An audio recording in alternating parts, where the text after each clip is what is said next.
पूर्व केंद्रीय मंत्री आनंद शर्मा के इस्तीफे से प्रदेश कांग्रेस की राजनीति में हलचल पैदा हो चुकी है। कांग्रेस नेताओं को चिंता सताने लगी है कि विधानसभा चुनाव से पहले आनंद शर्मा की नाराजगी भी कांग्रेस के चुनाव प्रचार में बाधा बन सकती है। सत्तारूढ़ बीजेपी को इससे एक और मुद्दा मिल जाएगा। प्रदेश कांग्रेस को 2 विधायकों पवन काजल और लखविंदर राणा ने भाजपा में जाकर पहला झटका दिया था।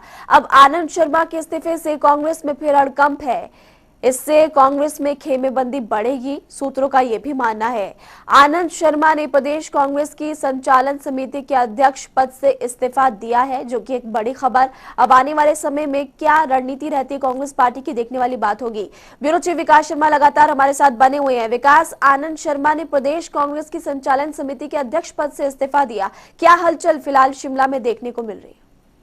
देखिए, जब से ये खबर जो है वो सामने आई है और सोशल मीडिया प्लेटफॉर्म पर जमकर जो है चर्चा यही हो रही है कि आखिर ऐसी क्या वजह रही जो कांग्रेस के जो इतने बड़े नेता हैं, जो कि केंद्रीय राजनीति में अहम योगदान रखते हैं, क्यों आखिरकार उनकी नाराजगी रही, किस बात को लेकर नाराजगी रही, क्यों इतने अहम पद से, जो कि हिमाचल प्रदेश में अब चुनाव संचालन समिति जो थी उसका यहाँ पर जो है उसके अध्यक्ष पद से यहाँ पर इस्तीफा आनंद शर्मा ने दिया है। इसको लेकर चर्चा का बाजार गर्म रहा।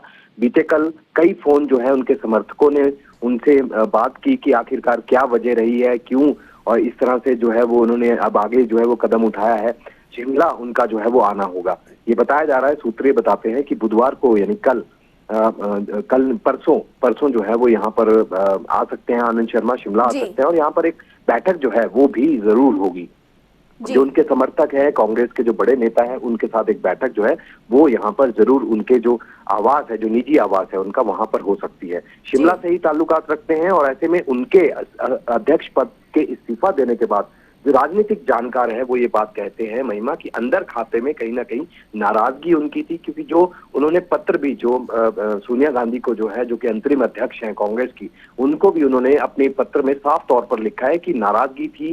कई ऐसे अहम बैठकें जो है वो यहाँ पर हुई। देखिए, पिछले दिनों भूपेश बाघेल जो है, जो कि पर्यवेक्षक है, वो यहाँ पर पहुंचे और चुनावों के बीच जिस तरह से चुनावी बिगुल जो है वो यहाँ पर फूका गया कांग्रेस की तरफ से, पूरी तरह से जो आनंद शर्मा का चेहरा है वो गायब रहा। तो ऐसे में कमेटियों की बैठकों में उनको ना बुलाना सबसे बड़ी नाराजगी, उनको उनके पद को नजरअंदाज करना ये सबसे बड़ी नाराजगी।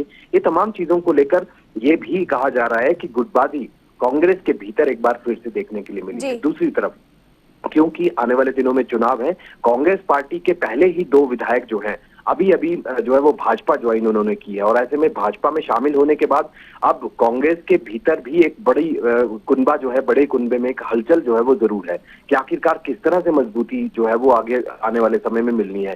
ठीक चुनावों से 2 महीने पहले इस तरह की कांग्रेस के भीतर हलचल होना और भाजपा का जो हमलावर रुख इख्तियार करना और भाजपा का साफ तौर पर कहना कि कांग्रेस जो है एक डूबता जहाज है और ऐसे में सभी लोग जो है वो डूबते जहाज से छलांग मारकर दूसरा जहाज पकड़ रहे हैं। ऐसे में क्या ये इनका आनंद शर्मा का इस्तीफा देना इस बात के ऊपर इशारा करता है क्या वो दूसरी पार्टी ज्वाइन कर सकते हैं? क्योंकि इन तमाम अटकलों को आनंद शर्मा तो बिल्कुल साफ तौर पर इनकार करते हैं, लेकिन और उनकी तरफ से कहा भी गया है विकास कि मैं प्रचार में अपनी मदद करूंगा, लेकिन फिलहाल उनकी तरफ से इस्तीफा दिया गया है। शुक्रिया इस तमाम जानकारी के लिए विकास। आपको बता दें कि आशुतोष न्यूज रूम से लाइव जुड़े हुए इस खबर पर विस्तार से चर्चा के लिए। आनंद शर्मा लंबे समय से हिमाचल कांग्रेस में अपनी उपेक्षा से खासे नाराज थे। ये नाराजगी इस कदर बढ़ी कि उन्होंने आखिर में जाकर इस्तीफा दे दिया। किस तरह से नुकसान यहां पर कांग्रेस पार्टी को झेलने के लिए मिल सकता है? है वो पूर्व केंद्रीय मंत्री भी रहे मनोहर सरकार में। ऐसे में शिमला के अंदर ही और पूरे हिमाचल प्रदेश की जो राजनीति है उसके अंदर काफी दबदबा वो रखते हैं और एक बड़े वोट बैंक पर वो अपना खासा प्रभाव रखते हैं। ऐसे में उनकी जो महत्वता है उससे कहीं भी इंकार नहीं किया जा सकता है।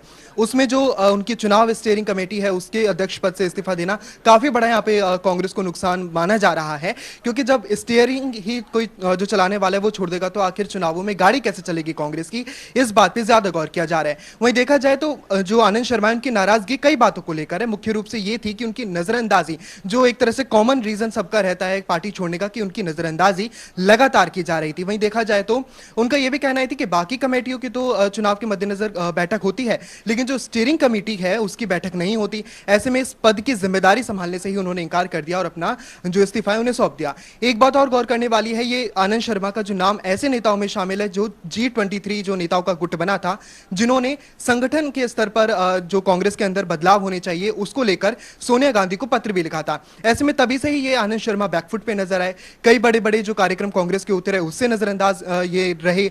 ऐसे में कई बार नाराजगी कई बड़े बड़े स्तर पर ये छलकी भी है। वहीं देखा जाए कांग्रेस की बात की जाए तो अभी भी जिस तरह से वो उस पर आरोप लगते गए कि वो अपने राजनेताओं को नजरअंदाज करती जा रही है कांग्रेस, ऐसे ही इस बात से भी नजरअंदाज कर रही है कि कांग्रेस के अंदर खेमेबाजी जो है, एक तरह से गुटबाजी जो हम देखने को मिल रही है, वो भी बढ़ती जा रही है। और सिर्फ हिमाचल प्रदेश की राजनीति नहीं, बाकी जहां पे भी सत्ता में है कांग्रेस, वहां पर भी गुटबाजी लगातार देखने को मिल रही है। महिमा जी, शुक्रिया इस तमाम जानकारी के लिए। तो फिलहाल आपको बता दें कि आनंद शर्मा की तरफ से इस्तीफा दिया गया और ऐसे में पूरी हिमाचल कांग्रेस में हलचल अब बहुत ज्यादा तेज हो चुकी है। और बीजेपी की बात की जाए तो बीजेपी को बैठे बिठाए अब कहीं ना कहीं मौका मिल चुका है।